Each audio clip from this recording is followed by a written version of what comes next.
Woman, an in-depth exploration of the world of women today with Samantha Dean.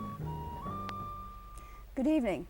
On a previous program, when our guests were Dr. Stanford Copley and Mr. Stephen Salyer, we discussed birth control for the sexually active teenager. Tonight we're going to present a contrasting viewpoint. Our guest is Dr. William Mara. Dr. Mara has been Professor of Philosophy at Fordham for the past 18 years. Dr. Mara, there is a trend nowadays, isn't there, to give teenagers more control, more freedom of their own lives. Now, do you think this control should spread to the area of sexuality? No, not at all. That it sounds very popular, and I think the youngsters seem to think we're favoring them when we, the adult generation, say, you're on your own, we'll give you freedom. But I offer this observation that a youngster who's been on Earth for 18 years may possibly look toward the older generation, the parents, the teachers, and so on, for truth, for guidance, for insight, for values. And I think it is the great mission of the parent generation and those whom the parents also entrust to the education of their children. The great mission is to expose before the youngsters truths or insights which might possibly help the youngsters in every area. And I think when it comes to sex, we have defrauded the average young person of today. We have acted as if sex is some sort of biological drive in a man that unfortunately gets you into trouble unless you take precautions. So therefore, show them what the contraceptives are and get out of my hair. And I think we're shortchanging the youth. We have not told them anything of the mystery of sex, the mystery of love, the meaning of life, the meaning of death, this entire context against which alone sex can be understood has been blacked out. So I don't think the youngsters of today are especially fortunate. I think that they are the impoverished youngsters of today because they don't know and they haven't heard anything but a mere biological viewpoint of sex. Mm-hmm. But teenagers might come back at you and say, well, we are not considered appendages any longer of our parents. We have the right to vote. We can be sent to war. We can, in certain states, marry without our parents' consent. Should we therefore not have the right to determine whether or not we have intercourse before marriage? Well, yes, I like, since you are in a sense the teenage advocate, I like this declaration of independence on your part. But the point is that however old or young you are, never mind that your life originally depends on your parents and the state and the medical doctors and the policemen who gave you some sort of order. But I would suggest to teenagers and middle-class and middle-aged people alike that the entire mystery of human life ultimately depends on something called God. And whether you call, there is a bit of embarrassment when people want to speak about God, but I simply say we are walking this planet, I for 45 years, someone for 18 years, and we are like a mysterious apparition. We don't know our origin, we don't know our destiny, we have 60 or 70 years on this planet, and then death. And there's at least a great religious tradition which tells me and the teenagers that God made you, not you yourself. And then I would suggest to the teenager, before his declaration of independence is complete, that perhaps he is dependent upon a personal God who does have the right to tell him, never mind whether to have sexual intercourse before marriage, but also whether he should kill or not, lie or not, steal or not. You notice the teenagers allegedly make a great to-do about how honest they are, and they're so exercised over the horror of killing. And my point is, why ought we not to kill? I mean, who's telling them not to kill, right? Mm-hmm. So at least in this case, they suddenly recognize a law higher than themselves which forbids them to kill children at My Lai, and they don't like dishonesty and phoniness. So I also suggest to them there may well be a divine law, ultimately, by the way, for their own benefit, which tells them to possess their bodies in chastity and purity until they are able to donate their secret to someone they love in a permanent bond. I see your point, but in view of the reality of the situation, that more teenagers today are sexually active than ever before, what should we do about this? Well, I mean, I say whether what I say or not is heard. I mean, I'm not going to change things. What we are doing about it is saying, go ahead, but protect yourself. That's the way of being responsible. I would add my lonely voice saying, have you ever thought of not going ahead? Have you ever heard the word chastity? And don't laugh now. Have you ever thought of keeping your bodily integrity and your spiritual integrity until marriage? So, meanwhile, I admit that what I say is not going to change immediately, but I would like to flatter the young people more than my contemporaries in the teaching generation, and I would like to offer them at least the ideal that there's something about sex which is a deep mystery. The very fact that a new man comes into being through sex is very mysterious.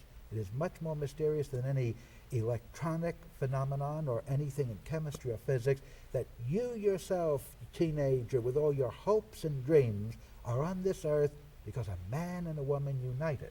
So this is a great mystery, and I would offer to the youngster this ideal of purity, premarital chastity, if in at least, I would say this, that if a man falls, at least let him understand that it's a tragic thing, a sinful thing, that he's squandering himself. But nowadays we have this kind of pseudo-scientific objective view of things that, well, we scientists now know where babies come from, as if it took science to tell us this, and we're going to equip the youngsters with what they need to prevent this nasty thing called pregnancy, but not a word about the deep experience of sex, not a word about the link of sex to love. Mm-hmm. Unfortunately, many of these teenagers are not willing to accept this ideal in view of the fact that something like 50% of the girls who reach 19 have already had intercourse. What would you advise? I mean, is there any group of people that you would, I'm talking about teenagers, advise birth control for? No, well, this, as I say, that I don't advise it. The only reason someone would propose it would be that we know their logic is this: for heaven's sake, we know they're going to have intercourse. We know if they don't take protection, they'll get pregnant. So a pregnancy is the worst thing in the world. Therefore, to avoid the pregnancy, let's use contraception. And in the narrow framework, I could even understand that if you are so hopeless about the younger generation that you despair of ever teaching them self-control, why, imagine it's better to commit the lesser sin of contraception than to allow illegitimacy and probably abortion, which to me is an unspeakable evil, far worse than contraception. But I would worry about this, however. You know, even a few years ago, those who were pushing for contraception, they simply wanted the right that anyone who wanted a contraceptive could go to the drugstore and get it. And as you know, in Connecticut, there was a law against contraception which had to be repealed by a Supreme Court edict. But nowadays, we seem to think not only do we need the right to have contraception, but we should have massive government funding and massive government promulgation. So we're telling the youngsters, go ahead, we know you'll go ahead, there's no hope that you won't go ahead, we even want you to go ahead, but be responsible. And I think this is a wretched, utilitarian, and impractical view. Mm-hmm. 70% of the population has this view, though, don't they? The President's Commission on Population Control took a poll, and this was in actual fact the finding that they wanted public funding, public grants, to enable researchers to go ahead and research a more safe contraceptive method so that teenagers, and they were primarily talking about teenagers, should have the facilities. Yes, you know, but I'm not at all impressed.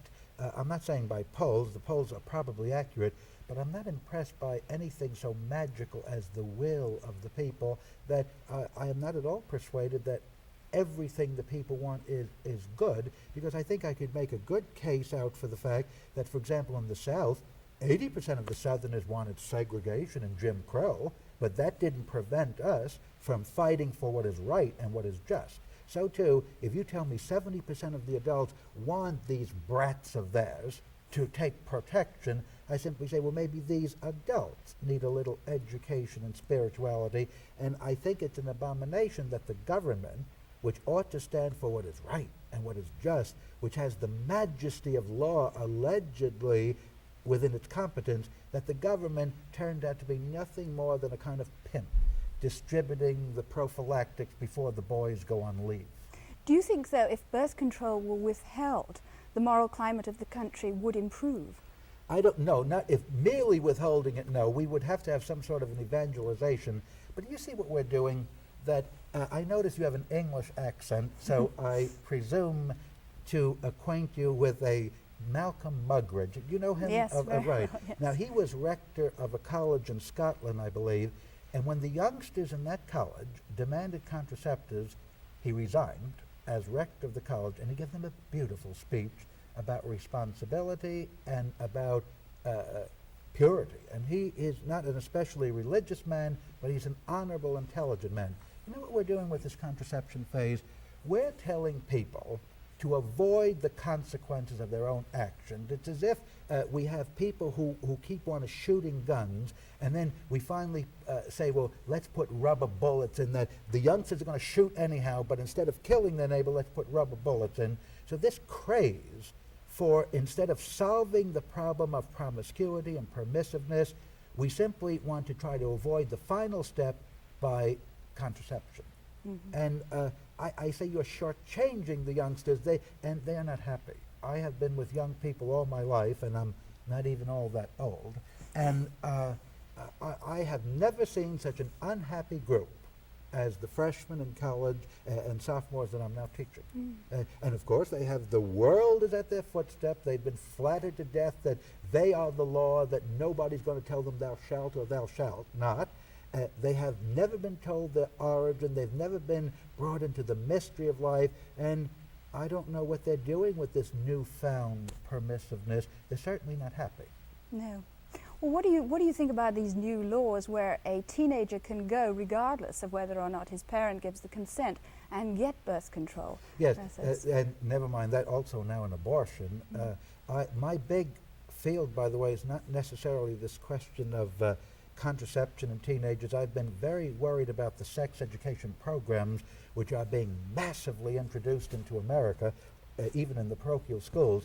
And I note that the end result, whether of sex education or of these new laws permitting surgery and abortion without a parent's permission, the end result is simply this: to push or to pull the child away from the family unit. And this seems to be very wonderful toward the child, but I say when you destroy the intimacy of the family, when you act as if mom and dad are stupid idiots who don't need to know and even shouldn't know what junior or sis are doing, I say you're quickly destroying the one stable building block of a society. Because as bad as mom and dad may be in an individual case, the alternative is Big Brother. And I'd much rather have mom and dad who at least may have a bond of love for me than some professional child worker who's got her PhD in how to keep Junior happy. Well, you're certainly an expert on sex education. You've lectured in, what, 27 states right, on and this also subject? now 3 Canadian provinces, by the way. My I'm goodness. international. Wow. What do you think of the idea, though, of sex education being taught in the schools in conjunction with parents educating the children along these lines? Because presumably parents do have the primary influence on educating the children in this area, and what they say is going to have the lasting effect. Now, if it's well done in the schools, do you think this will just compound You know, I had no what's been done at objection home? when sex education merely meant a serious biology, including human reproduction. I had never any objection to that, nor simply if it meant a half-hour film on menstruation, or even if people insist a half-hour film on VD. But as you know, the typical sex education curriculum begins in kindergarten and ends in senior year high school, 13 years. And I simply like to know, how long do you need to tell the people the facts of life? So what they're really trying to do is not merely giving youngsters the knowledge that might be necessary for this or that, but they're indoctrinating the youngsters into a flat, pseudoscientific, anti-birth abortion mentality. And by the way, not in conjunction with parents, but sometimes without the parents' knowledge and often without the parents' consent. That there are hundreds of thousands of outraged parents who simply have no political vehicle whereby to vent their outrage, because if they pull the child out of one school, the other school is just as bad. So because there's a kind of monopoly of the school systems, whether public or parochial, those parents on my side are simply disenfranchised. Well, in ideal terms, of course, sex education should be taught at home, but very, very often parents feel uncomfortable with discussing this topic with their children. They also feel that their repressive sort of upbringing in this area or their inhibitions stop them from doing a thorough and complete job. Now, in these sort of instances, what is a child to do? What are the alternatives? Well, I say that I grant that a youngster ought to know it, and it would certainly be ideal that his knowledge come from those who are most intimately concerned with him, namely his parents, but in default of that, I would have no objection to, say, a counselor. When I went to high school, there was an individual counselor, but it was always done privately, one-to-one, and it wasn't dragged out for 12 years, and they didn't have graphic slides and models and demonstrations and discussions. There was a kind of hushed reverence indicating to the young person that we are dealing with something which is not like arithmetic or history, but it involves the basis of human life. It is a great mystery, whether you believe in God or not, this whole reality of the sexes and the reality of birth and the reality of nakedness, revealing oneself to another, so that in my, which is not at all a utopian ideal, a single counselor whom the parent trusts talks to the youngster, maybe gives him something to read, and that's it. But we don't make a cult of it. We don't have graduate courses in it. We don't build up a multi-million-dollar empire of training aids in it. Well, would you advocate it being incorporated perhaps into different classes such as biology, hygiene, physiology, and so on? That's the new pitch, but you see, then they become sex-obsessed. If it were that in a given right moment, a certain correct allusion is made to sex, say you're teaching literature, which, by the way, I wish they taught more and better, and you're teaching Tolstoy's The Resurrection. The Resurrection, a beautiful novel which very few people know. It concerns a man who has seduced a woman. Well, then I would have no objection to a bit of clarification for people what seduction is, but you don't have to give a diagram then on the 9 kinds of seduction. So, but you see, what your question is certainly asked in good faith, but those people who want to integrate sex into the curriculum, I doubt, are in such good faith. They have a kind of sex obsession. They are Freudians, in a sense. They cannot even think of arithmetic without sexing it up. Well, do you think this is going to add rather increased promiscuity? It certainly has. That, you know, that for all their heartfelt moaning about how these youngsters need sex ed to be better youngsters, it turned out wherever they've introduced it, promiscuity rises, and surprisingly enough, even venereal disease. You would at least think that in the case of VD, where information would suffice, that all this sex ed would help, but I am absolutely certain that in Sweden, where they've had sex education for 23 years, venereal disease is now considered pandemic. And the royal surgeons are begging the government to do something about it. Now that's after 23 years of mandated sex education. See, the trouble with us is not that we lack information, but that we lack formation. We have been coddled. No one has told us about the challenge of life and the meaning of life and the truth of them and the mystery of birth and death. We are a pagan country without much culture now. And the children are paying the price, pampered in one respect, terribly defrauded in another. You know, certain psychologists specializing in adolescent problems, such as Dr. Calvert Broderick, insist that sex is not of that much interest to a teenager without the complete picture of love and intimacy, and promiscuity is not the result of these changes in sexual mores. The increase in premarital sex is primarily amongst people who are going steady or people who are engaged. What do you say to this? So in other words, we have a love explosion. That's what Dr. Broderick is saying. I don't Rather believe than a sex explosion. I wish I could see people in love. I really mean it, that I have a young heart and I have something of the poet in me, and I would understand, even though in my ethical view, if you have intercourse outside of marriage, it's always more or less sinful, but at least intercourse in a love situation represents a deep, meaningful experience. But I would say from cursory observation, that the typical intercourse is so boring to people. I mean, that's why I think we have such a rise in perversion, that the normal intercourse is something like taking your morning cigarette with coffee now.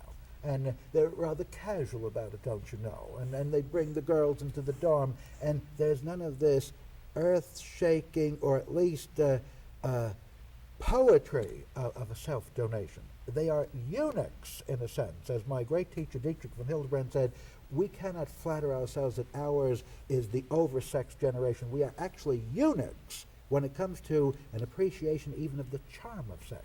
That every gypsy, every Don Juan appreciated sex better than this bored laboratory view, which is being inculcated precisely by this nonchalance among the so-called scientific community. Talking about the scientific community, how would you interpret the fact that all of the major medical organizations, such as the AMA and so on, have come out in favor of giving teenagers birth control, sexually active teenagers? Yes. Birth control? First of all, I am in no way impressed by the AMA. They also came out in favor of abortion. And I say that I interpret this as saying that therefore the medical profession is quickly on its way to being corrupt. It is morally corrupt, morally degenerate.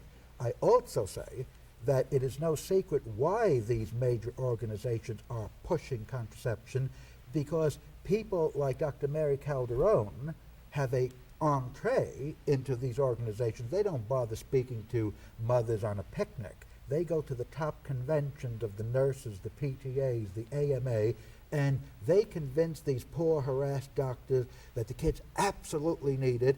And the doctors say, I guess so, because the doctor is no more expert in this problem of moral promiscuity than is a janitor, but he at least sees the results of it. So he probably says, okay, I guess so. But he never bothers asking whether there's any evidence that contraception cuts down illegitimacies, cuts down unfortunate instances or not, or VD even. Do you think there's any correlation, perhaps, between premarital sex and infidelity in marriage? No doubt is this, that I would wonder, I was asking myself once, is there a problem of overpopulation? And there probably is in certain areas. And I said, what would happen if everyone had sex only in marriage and everyone married for love? I think we'd have to import people from Mars. In other words, I doubt very strongly whether all too many marriages ever have an element of love in them. There's convenience, fascination, name it. Some girl might be afraid of being lonely. And obviously, as the French say, without benefit of sociology, marriage without love leads to love without marriage. And that says it all. You don't need all these researchers saying in 87% of the cases when the wife isn't loved, she looks for the milkman or something like that. I see. So no rule of thumb laws or rules that you can apply then? No, but I mean the rule of thumb is that if we had marriage for love, there'd be far less infidelity. And that love is the casualty. Don't kid yourself. They talk love. They have all kinds of speeches. They make these tasteless flags, which are so inartistic about love. But, I mean, this touching thing which you find in Dr. Zhivago, between Lara and Dr. Zhivago, this touching thing which you find in Shakespeare, in all the great literature of the world, I would say is non-existent in the typical sophisticated pseudoscientific mentality.